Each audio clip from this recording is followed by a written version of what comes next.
hours and hours. Cintas Center, as of 10 a.m., had students lined up outside for a night game because they know it's a massive opportunity for their Musketeers, who missed the NCAA tournament last year, trying to get back there. They've got to rattle off some victories right now, 4-5 in the Big East, but UConn presents a quad one chance here tonight.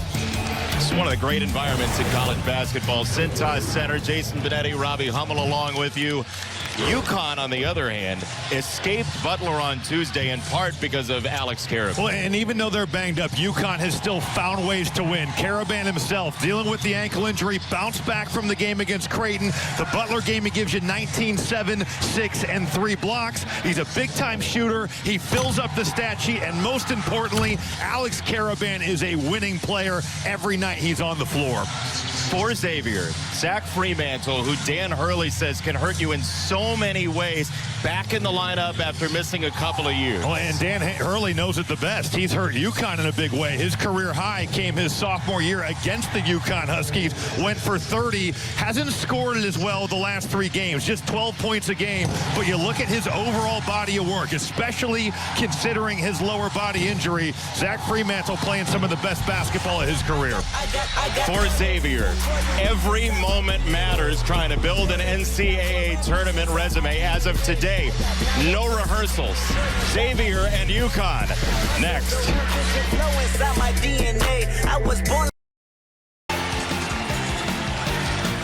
So during the break, the national anthem came on. There's a singer in midcourt, and the student section was unbelievably electric in response to that. And you kind of get a feel that this place is going to be wired. Starting lineup sponsored by Jeep.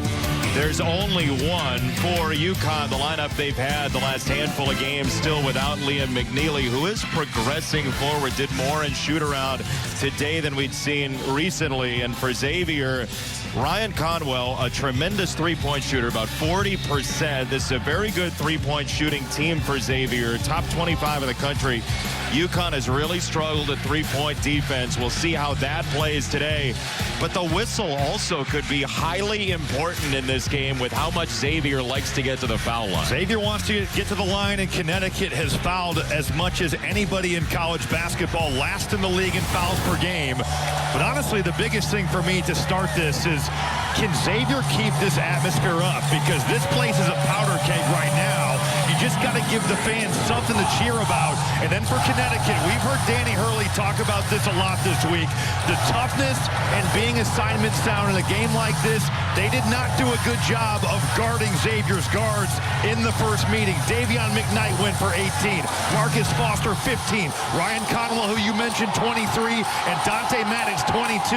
Have to be better tonight, have to be tough tonight if you want to win in this environment. It took 45 minutes the first time. They went overtime. Sean Miller does have Dalen Swain in the lineup. He hurt his ankle late against St. John's. You see Caravan, one final hug before we get going here. But Xavier at 12-8 has right in front of them one of those moments that can propel your season or yank it back to the middle of the pack right now. And we'll also see very quickly, Jason, just how much the St. John's loss affects this team.